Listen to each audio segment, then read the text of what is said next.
Hello friends, welcome on education for all. और आज हम चर्चा करेंगे विश्व के भूगोल का, जिसमें हम 50 most important MCQ with important fact की चर्चा करेंगे। तो चलिए शुरू करते हैं आज की सीरीज। और आज की सीरीज का पहला क्वेश्चन है, नाइनटी ईस्ट रिज नामक जलमग्न ज्वालामुखी कटक किस महासागर में स्थित है? तो इसका सही उत्तर है ऑप्शन सी, हिंद महासागर में। नाइनटी ईस्ट रिज नामक जलमग्न ज्वालामुखी कटक हिंद महासागर में स्थित है। इंपॉर्टेंट फैक्ट देखते हैं। नाइनटी ईस्ट रिज की लंबाई 5000 किलोमीटर है। यह कटक बंगाल की खाड़ी से शुरू होकर दक्षिण की ओर जाती है। इसकी औसत चौड़ाई लगभग 200 किलोमीटर है। अगला क्वेश्चन, अफगानिस्तान का हेलमंद प्रांत किसकी खेती के लिए प्रसिद्ध है? इसका सही उत्तर है ऑप्शन बी, अफीम की खेती के लिए प्रसिद्ध है। इंपॉर्टेंट फैक्ट देखते हैं। हेलमंद अफगानिस्तान के दक्षिण में स्थित है। क्षेत्रफल के आधार पर यह अफगानिस्तान का सबसे बड़ा प्रांत है। हेलमंद प्रांत का कुल क्षेत्रफल 58,584 वर्ग किलोमीटर है। यह विश्व का सबसे बड़ा अफीम उत्पादक क्षेत्र है। विश्व का कुल उत्पादन की 75% अफीम हेलमंद में उत्पादित की जाती है। अगला क्वेश्चन, हिरोशिमा और नागासाकी की शहर किन द्वीपों में स्थित हैं? इसका सही उत्तर है होन्शु और क्यूशु। इंपॉर्टेंट फैक्ट देखते हैं। हिरोशिमा नगर जापान के होन्शु द्वीप में, जबकि नागासाकी क्यूशु द्वीप में स्थित हैं। इन दो नगरों पर 1945 में प्रभाव बम गिराए गए थे। अगला क्वेश्चन, निम्नलिखित कथनों पर विचार कीजिए। कथन 1 है, बेलेरिक द्वीप भूमध्य सागर में स्थित है। कथन 2 है, कोर्सिका और सार्दिनिया द्वीप इटली की पश्चिम में स्थित है। उपरोक्त में से कौन सा कथन सत्य है? या सही उत्तर है ऑप्शन सी, 1 और 2 दोनों सही हैं। इंपॉर्टेंट फैक्ट देखते हैं। बेलेरिक द्वीप समूह स्पेन का हिस्सा है। यह द्वीप समूह भूमध्य सागर में स्थित है। इसका कुल क्षेत्रफल 4992 वर्ग किलोमीटर है। सार्दिनिया सिसिली के बाद भूमध्य सागर में स्थित दूसरा सबसे बड़ा द्वीप है। यह इटली का स्वायत्त क्षेत्र है। अगला क्वेश्चन, जिब्राल्टर डमरूमध्य किन दो देशों को अलग करता है? इसका सही उत्तर है ऑप्शन सी, मोरक्को और स्पेन। इंपॉर्टेंट फैक्ट देखते हैं। जिब्राल्टर जल डमरूमध्य यूरोपीय देश स्पेन और अफ्रीकी देश मोरक्को को अलग करता है। यह जल डमरूमध्य भूमध्य सागर को अटलांटिक महासागर से को जोड़ता है। अगला क्वेश्चन, गुआनो नामक प्राकृतिक उर्वरक किस क्षेत्र में पाया जाता है? सही उत्तर है ऑप्शन डी, पेरू का तटीय क्षेत्र। इंपॉर्टेंट फैक्ट देखते हैं। गुआनो नामक उर्वरक में नाइट्रेट की मात्रा काफी अधिक होती है। यह भूमि के लिए अत्यधिक उपजाऊ होता है। इसका इस्तेमाल पेरू के द्वीप व तटीय क्षेत्रों में किया जाता है। अगला क्वेश्चन, वन कटान के परिणाम क्या होते हैं? तो सही उत्तर, इसका कथन 1 है, मृदा अपरदन में वृद्धि। कथन 2 है, भूमिगत जल का भंडारण। कथन 3 है, आकस्मिक बाढ़। इसका सही उत्तर देखते हैं क्या है। इसका सही उत्तर है ऑप्शन सी, 1 और 3। मतलब मृदा वन कटान का जो परिणाम है, इसका 1 और 3, मृदा अपरदन में वृद्धि होती है और आकस्मिक बाढ़ आते हैं। इंपॉर्टेंट फैक्ट देखते हैं। अत्यधिक मात्रा में वन कटान के कारण मृदा अपरदन की दर काफी बढ़ जाती है, क्योंकि वनस्पति न होने के कारण मृदा की पकड़ कमजोर हो जाती है। वर्षा के समय में वनस्पति न होने के कारण वर्षा का जल भूमि की पूरी तरह रिंच नहीं पाता, जिस कारण आकस्मिक बाढ़ आती है। अगला क्वेश्चन, लेटराइट मृदा का निर्माण किस प्रकार होता है? इसका सही उत्तर है option A, lynching. Important fact देखते हैं। लिंचिंग प्रक्रिया में नदियां अपने साथ उपजाऊ मृदा बहाकर लाती हैं और समतल मैदानों में मृदा का निक्षेप करती हैं। अगला क्वेश्चन, निम्नलिखित कथनों पर विचार कीजिए। ओक्सबो झील का विसर्ग का टूटा हुआ हिस्सा है। नदी के युवावस्था की विशेषता बाढ़ युक्त मैदान होते हैं। उपरोक्त में से कौन सा कथन सही है? यह है आपका कथन पहला और यह है कथन दूसरा। इन दोनों में से कौन सा कथन सही है? सही उत्तर है इसका ऑप्शन ए, केवल 1 सही है। इंपॉर्टेंट फैक्ट देखते हैं। बाढ़ युक्त मैदान नदी की अंतिम अवस्था में दृश्यमान होते हैं। नदी की युवावस्था में गड्ढे, झरने और प्रपात दृश्यमान होते हैं। क्वेश्चन, निम्नलिखित निक्षेपात्मक गतिविधियों का अवलोकन कीजिए। कथन एक है मोरेन ग्लेशियर निक्षेप, बर्चन पवन निक्षेप, डेल्टा प्लूवियन निक्षेप। यह सही उत्तर है ऑप्शन डी 1, 2, 3, यानी तीनों सही है। मोरेन जो है ग्लेशियर निक्षेप है, बर्चन जो है पवन निक्षेप है और डेल्टा जो है प्लूवियन निक्षेप है। इंपॉर्टेंट फैक्ट देते हैं, उपरोक्त दिए गए सभी निक्षेप व उनके प्रकार सही हैं। मोरेन निक्षेप का निर्माण ग्लेशियर क्षेत्रों में होता है, जबकि बर्चन निक्षेप का निर्माण पवनों के कारण और डेल्टा का निर्माण नदियों के कारण होता है। अगला क्वेश्चन, ओरोजेनिक बल में किसका निर्माण होता है? तो सही उत्तर है ऑप्शन बी 1 और 2, ब्लैक पर्वत का और फोल्ड पर्वत का। ओरोजेनिक बल से ब्लैक पर्वत और फोल्ड पर्वत का निर्माण होता है। इंपॉर्टेंट है देखते हैं, ओरोजेनिक बल के कारण बालन, भ्रषण और क्षेपण प्रक्रिया द्वारा ब्लैक और फोल्ड पर्वत का निर्माण होता है। अगला क्वेश्चन, अफ्रीका में पेम्बा और जंजीबार द्वीप किसकी खेती व निर्यात के लिए जाने जाते हैं? तो सही उत्तर है ऑप्शन ए लौंग।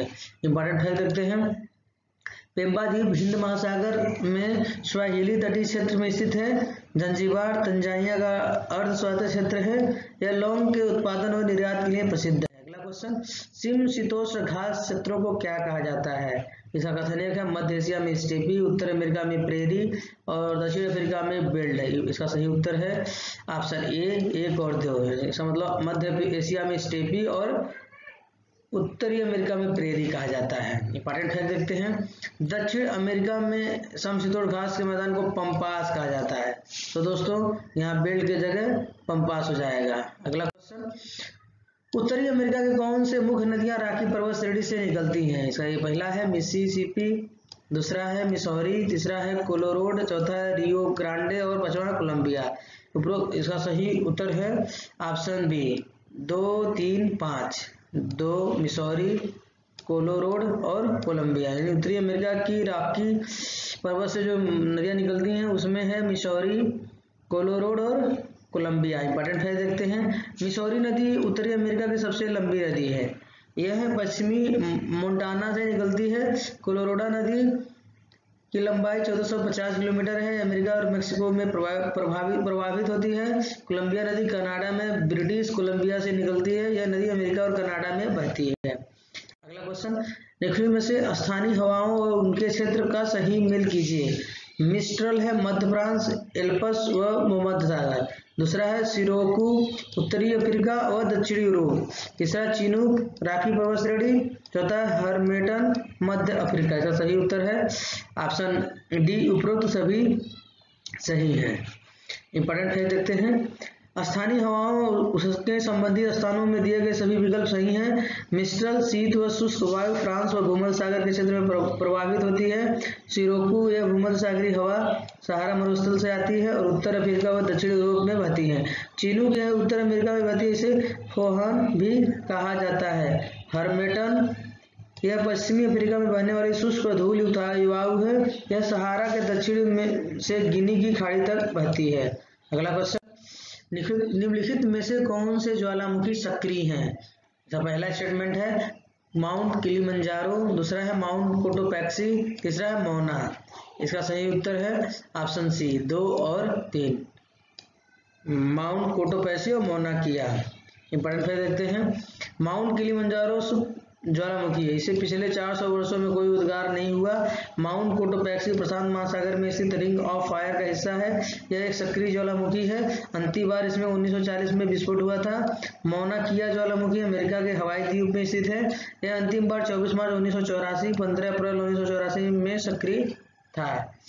अगला क्वेश्चन, पैरासेल द्वीप और स्प्रेडली द्वीप को लेकर किन देशों के बीच विवाद है? इसका कथन है चीन, दूसरा ताइवान, तीसरा वियतनाम। इसका सही उत्तर है ऑप्शन डी 1, 2, 3, यानी तीनों देशों के बीच इन द्वीप को लेकर विवाद है। इंपॉर्टेंट फैक्ट देखते हैं, पैरासेल द्वीप समूह दक्षिण चीन सागर में स्थित है। यह क्षेत्र पर चीन का नियंत्रण है, परंतु वियतनाम और ताइवान भी इस क्षेत्र पर अपना दावा व्यक्त करते हैं। यह द्वीप 15,000 वर्ग किलोमीटर के समुद्री क्षेत्र में फैले हुए हैं, जबकि द्वीपीय क्षेत्र 7.75 वर्ग किलोमीटर है। अगला क्वेश्चन, निम्नलिखित में से कौन सी स्थलाकृति अपरदनात्मक है? इसका कथनक है इंसेलबर्ग, 2 है लोएस, तीसरा जोयुंगे, तीसरा है बुटेटस। इसका सही उत्तर है ऑप्शन सी 1, 3, 4। 1 इंस्टेलबर्ग, 3 है जेयुंगे, चौथा है बुटेट्स। इंपॉर्टेंट फैक्ट देखते हैं। लोएस का निर्माण निक्षेप से होता है, जबकि इंसेलबर्ग, जियोंगे और बुटेट्स का निर्माण अपवर्तन के कारण होता है। किसी एकांक स्थल पर उभरी हुई छोटी को इंसेलबर्ग कहा जाता है। जियोंगे का निर्माण पवन के द्वारा किए जाने वाले अपवर्तन से होता है। कठोर चट्टान की ऊपरी परत का अपवर्तन होने से बुटेट्स का निर्माण होता है। अगला क्वेश्चन, निम्नलिखित में से कौन सी पर्वत श्रृंखला विश्व की सबसे लंबी पर्वत श्रृंखला है? इसका सही उत्तर है ऑप्शन बी एंडीज, दक्षिण अमेरिका। इंपॉर्टेंट फैक्ट देखते हैं। एंडीज पर्वत श्रृंखला दक्षिण अमेरिका में Venezuela, Colombia, Ecuador, Peru, Bolivia, Argentina, Chile में स्थित है। इस पर्वत श्रृंखला की लंबाई लगभग 7,000 किलोमीटर है और चौड़ाई 500 किलोमीटर है। अगला क्वेश्चन, समरकंद नामक स्थान मध्य एशिया में कहाँ स्थित है? इसका सही उत्तर है ऑप्शन सी उज्बेकिस्तान में समरकंद स्थित है। इंपॉर्टेंट फैक्ट देखते हैं। वर्तमान में समरकंद उज्बेकिस्तान में स्थित है। 329 ईसा पूर्व सिकंदर ने समरकंद पर आक्रमण करके उसका विध्वंस किया था। 1221 ईस्वी में चंगेज ने समरकंद पर आक्रमण किया था। अगला क्वेश्चन, ओकस निम्नलिखित में से किस नदी का प्राचीन नाम है? सही उत्तर है ऑप्शन सी अमू दरिया। अमू दरिया का जो प्राचीन नाम है ओकसस है। इंपॉर्टेंट फैक्ट देखते हैं। ओकसस नदी मध्य एशिया में अफगानिस्तान, तजाकिस्तान, तुर्कमेनिस्तान और उज्बेकिस्तान में बहती है। इसकी कुल लंबाई 2620 किलोमीटर है। यह अराल सागर में समाहित होती है। अगला क्वेश्चन, फॉकलैंड द्वीप को लेकर किन 2 देशों के बीच विवाद है? सही उत्तर है ऑप्शन डी अर्जेंटीना और ब्रिटेन के बीच फॉकलैंड द्वीप को लेकर विवाद है। इंपॉर्टेंट फैक्ट देखते हैं। फॉकलैंड द्वीप समूह दक्षिण अटलांटिक महासागर में 12,000 वर्ग किलोमीटर क्षेत्र में फैला हुआ है। यह ब्रिटिश ओवरसीज क्षेत्र का हिस्सा है। अगला क्वेश्चन, दक्षिण अमेरिका में कौन से 2 देश चारों ओर से भूमि से घिरे हुए हैं? लैंडलॉक है। इसका सही उत्तर है ऑप्शन ए बोलिविया और पराग्वे। मतलब बोलिविया और पराग्वे जो देश हैं वह दक्षिण अमेरिका में लैंडलॉक कंट्री हैं। इंपॉर्टेंट फैक्ट देते हैं। बोलिविया उत्तर व पूर्व में ब्राजील, दक्षिण पूर्व में अर्जेंटीना, दक्षिण पश्चिम में चिली व उत्तर पश्चिम में पेरू से घिरा हुआ। पराग्वे के पूर्व में ब्राजील और उत्तर पश्चिम में ब्राजील स्थित है। अगला क्वेश्चन, निम्नलिखित में से विश्व का सबसे संकरा जल डमरू मध्य कौन सा है? सही उत्तर है ऑप्शन ए टाटर जल डमरू मध्य। इंपॉर्टेंट फैक्ट देखते हैं। टाटर जल डमरू मध्य विश्व का सबसे संकरा जल डमरू मध्य है। इसकी चौड़ाई मात्र 7.3 किलोमीटर है। जल डमरू मध्य प्रशांत महासागर में स्थित है। यह रूस के सखालिन द्वीप को एशिया से अलग करता है। अगला क्वेश्चन, क्षारीय व खारी मिट्टी की विशेषता क्या है? कथन है वे सूखाग्रस्त क्षेत्रों में पाई जाती है।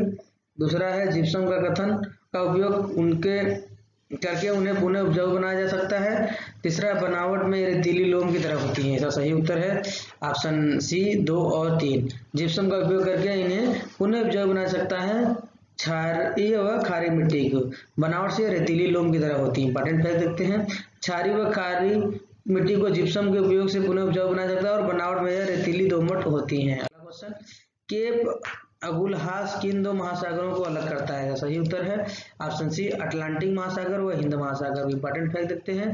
केप अगुलहास दक्षिण अफ्रीका के वेस्टर्न केप में स्थित चट्टानी क्षेत्र है। यह दक्षिण अफ्रीका का सबसे दक्षिण छोर है और यह हिंद महासागर और अटलांटिक महासागर को अलग करता है। अगला क्वेश्चन, तिब्बत का पठार पठारों की श्रेणी में से संबंधित है। इसका सही उत्तर है ऑप्शन डी विक्षेपित पठार। इंपॉर्टेंट फैक्ट देखते हैं। तिब्बत पठार मध्य व पूर्व एशिया के इसमें स्थित है। इसकी लंबाई 2500 किलोमीटर व चौड़ाई 1000 किलोमीटर है। यह 25 लाख वर्ग किलोमीटर के क्षेत्र में फैला हुआ है। इस पठार में तिब्बत का अधिकतम भाग, चीन का पश्चिमी हिस्सा, भारत में जम्मू कश्मीर का लद्दाख का हिस्सा शामिल है। अगला क्वेश्चन, रिएक्टर स्केल की ऊपरी सीमा क्या है? यह सही उत्तर है ऑप्शन डी इनमें से कोई सीमा नहीं है। इसकी कोई सीमा नहीं है। इंपॉर्टेंट देते हैं। रिएक्टर स्केल का निर्माण 1935 में अमेरिकन भूकंप शास्त्री चार्ल्स फ्रांसिस रिएक्टर ने किया था। हालांकि इस रिएक्टर में 1 से 9 तक की संख्या दी गई है, परंतु इसकी कोई ऊपरी सीमा नहीं है। 7 मैग्नीट्यूड का भूकंप 6 मैग्नीट्यूड के भूकंप से 10 गुना अधिक शक्तिशाली है। अगला क्वेश्चन देखते हैं। फ्लूवियल स्थलाकृत की रचना किसके द्वारा की जाती है? सही उत्तर है ऑप्शन बी, जल के द्वारा।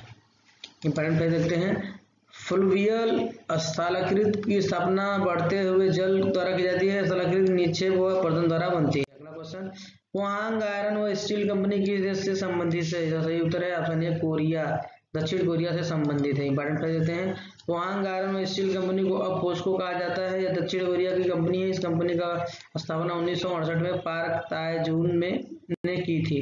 अगला क्वेश्चन, निम्नलिखित में से किस प्रक्रिया में वायुमंडल की निम्न परतों में ऊष्मा का संचार होता है?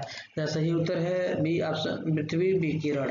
इंपॉर्टेंट फैक्ट देखते हैं, सूर्य से ऊष्मा विकिरण के रूप में पृथ्वी पर पहुंचती है। पृथ्वी इस ऊष्मा में से कुछ हिस्से को अवशोषित करती है वह कुछ हिस्से को वापस वायुमंडल में परावर्तित कर देती है। इस विकिरण से वायुमंडल की निचली परतों को ऊष्मा की प्राप्ति होती है।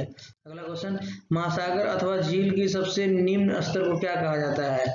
यह सही उत्तर है option C, benthic. Important fact देते हैं, किसी जल क्षेत्र जैसे महासागर अथवा झील में सबसे निम्न क्षेत्र में को बेंथिक का क्षेत्र कहा जाता है। बेंथिक क्षेत्र में निवास करने वाले जीवों को बेंथोस कहा जाता है। अगला क्वेश्चन, कंपास की सुई किस दिशा की ओर संकेत करती है? यह सही उत्तर है ऑप्शन बी, चुंबकीय दक्षिण ध्रुव। इंपॉर्टेंट फैक्ट देखते हैं, कंपास की सुई चुंबकीय दक्षिण ध्रुव की ओर संकेत करती है। चुंबकीय दक्षिण ध्रुव भौगोलिक उत्तरी ध्रुव में स्थित है। अगला क्वेश्चन, यदि एक्स और वाई को भूमध्य रेखा पर 18,520 किलोमीटर की दूरी पर रखा जाए तो उनके बीच कितने देशांतर का अंतर होगा? ऐसा सही उत्तर है ऑप्शन सी, 166 देशांतर का अंतर होगा। इंपॉर्टेंट फैक्ट देखते हैं, पृथ्वी पर 1 मिनट की चाप 1 नॉटिकल मील के बराबर होती है और 1 नॉटिकल मील 1852 मीटर के बराबर होता है। अगला क्वेश्चन, निम्नलिखित में से कौन सी जैव भौगोलिक सीमा इंडो मलय इकोजोन को ऑस्ट्रल एशिया वनस्पति क्षेत्र से अलग करती है? इसका सही उत्तर है ऑप्शन बी, लंबोक जल डमरू मध्य। इंपॉर्टेंट फैक्ट देखते हैं, लंबोक जल डमरू मध्य इंडो मलय इकोजोन को ऑस्ट्रेलियल एशिया वनस्पति क्षेत्र से अलग करता है। इसकी सीमा को वल्लास लाइन कहा जाता है। अगला क्वेश्चन, ब्रिटेन और अर्जेंटीना के बीच निम्नलिखित में से किस द्वीप को लेकर विवाद चल रहा है? इसका सही उत्तर है option D, Falkland. Important fact देखते हैं, फॉकलैंड द्वीप समूह दक्षिण अटलांटिक महासागर में स्थित है। इसका कुल क्षेत्रफल लगभग 12,000 वर्ग किलोमीटर है। यह क्षेत्र ब्रिटिश ओवरसीज क्षेत्र का हिस्सा है। अगला क्वेश्चन, विश्व का सबसे बड़ा यूरेनियम उत्पादक देश कौन सा है? सही उत्तर है option D, Kazakhstan. Important fact देते हैं, कजाकिस्तान यूरेनियम का सबसे बड़ा उत्पादक देश है। 23,800 टन यूरेनियम का उत्पादन प्रतिवर्ष किया जाता है, जो कि वैश्विक उत्पादन का 39.3% हिस्सा है। अगला क्वेश्चन, रेगिस्तान नामक मरुस्थल किस देश का हिस्सा है? सही उत्तर है option B, Afghanistan. Important fact देखते हैं, रेगिस्तान नामक मरुस्थल अफगानिस्तान के कंधार व हेलमंद प्रांत में स्थित है। अगला क्वेश्चन, अफ्रीकी देश गाम्बिया किस एकमात्र देश से घिरा हुआ है? सही उत्तर है ऑप्शन बी, सेनेगल।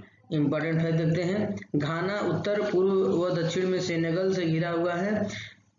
पश्चिम में इसकी समुद्री सीमा अटलांटिक महासागर से लगती है। गाम्बिया अफ्रीका महाद्वीप के सबसे छोटे देशों में से एक है। इसका कुल क्षेत्रफल 10,689 वर्ग किलोमीटर है। अगला क्वेश्चन, हमजा भूमिगत नदी किस नदी के बेसिन के नीचे पाई जाती है?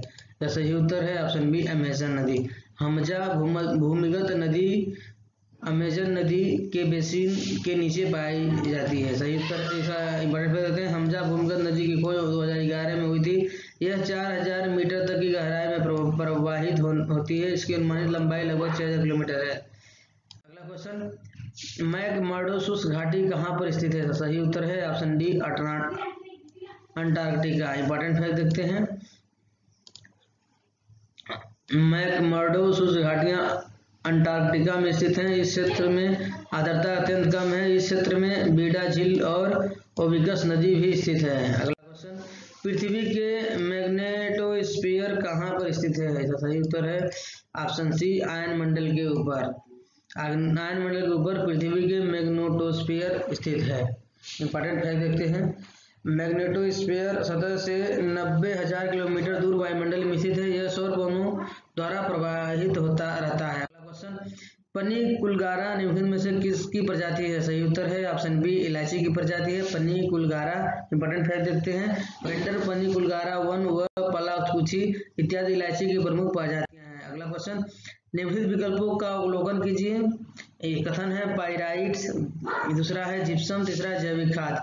मृदा को क्षारीय बनाने के लिए उपरोक्त में से किसका उपयोग किया जाता है? सही उत्तर है ऑप्शन सी, तीनों का। इसमें है कि पाइराइट भी है, जिप्सम भी है, जैविक खाद भी है, जो मृदा को क्षारीय बनाने के लिए उपयोग किया जाता है। इंपॉर्टेंट फैक्ट देते हैं, मृदा को क्षारीय बनाने के लिए उपरोक्त सभी पाइराइट, जिप्सम और जैविक खाद का उपयोग किया जाता है। अगला क्वेश्चन, मीना क्षेत्र का मुख्य उद्योग क्या है? मीना, यह सही उत्तर है option B, petroleum. Important fact देते हैं, मीना क्षेत्र का अर्थ मध्य पूर्व उत्तरी अफ्रीका होता है। इस क्षेत्र में पेट्रोलियम पदार्थ का विशाल भंडार मौजूद है।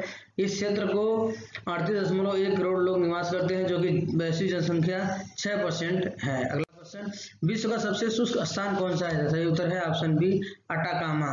इंपॉर्टेंट फैक्ट देते हैं, अटाकामा मरुस्थल दक्षिण अमेरिका देश चिली में स्थित है। यह 1,05,000 वर्ग किलोमीटर क्षेत्र में फैला हुआ है। अगला क्वेश्चन, निम्नलिखित में से किस देश में हीलियम से भरपूर प्राकृतिक गैस फील्ड स्थित है? सही उत्तर है option D, America. Important fact देते हैं, अमेरिका के यूगोटन, कंसास, ओक्लाहोमा और टेक्सास में हीलियम से युक्त प्राकृतिक गैस पाई जाती है। अगला क्वेश्चन, निम्नलिखित कथनों पर विचार कीजिए। कथन एक है, पहला लौंग, दूसरा गन्ना, तीसरा है अल्फा अल्फा। उपरोक्त में से कौन सी फसलों को रोपाई की जाती है? सही उत्तर है ऑप्शन सी, केवल 2, गन्ना की रोपाई की जाती है। इंपॉर्टेंट फैक्ट देते हैं, उपरोक्त में से केवल गन्ने की फसल की रोपाई की जाती है। अगला क्वेश्चन, भूगर्भिक रिफ्ट अथवा भ्रंश का कारण किस स्थलाकृति की रचना होती है? सही उत्तर है ऑप्शन ए, रिफ्ट घाटी का। इंपॉर्टेंट फैक्ट देते हैं, विवर्तनिका गतिविधियों के कारण उत्पन्न होने वाले भ्रंश से रिफ्ट घाटी के निर्माण करती हैं। अगला क्वेश्चन और इस श्रृंखला का अंतिम क्वेश्चन, नदी बेसिन क्षेत्र के आधार पर घटते हुए क्रम में सही विकल्प को चुनिए। इसका सही उत्तर है option B, Amazon, Congo, Mississippi. Amazon, Congo, Mississippi नदी बेसिन के आधार पर, क्षेत्र के आधार पर जो घट रहा है। इंपॉर्टेंट फैक्ट देते हैं, अमेजन बेसिन क्षेत्र 75 लाख वर्ग किलोमीटर में फैला हुआ है। कांगो नदी बेसिन 40 लाख वर्ग किलोमीटर फैला हुआ है। मिसिसिपी नदी का क्षेत्रफल 29,81,000 वर्ग किलोमीटर में फैला हुआ है। So friends, thanks for watching education for all. अगर ये वीडियो आपको पसंद आया तो please like and share and subscribe. Thanks, आपका दिन शुभ हो।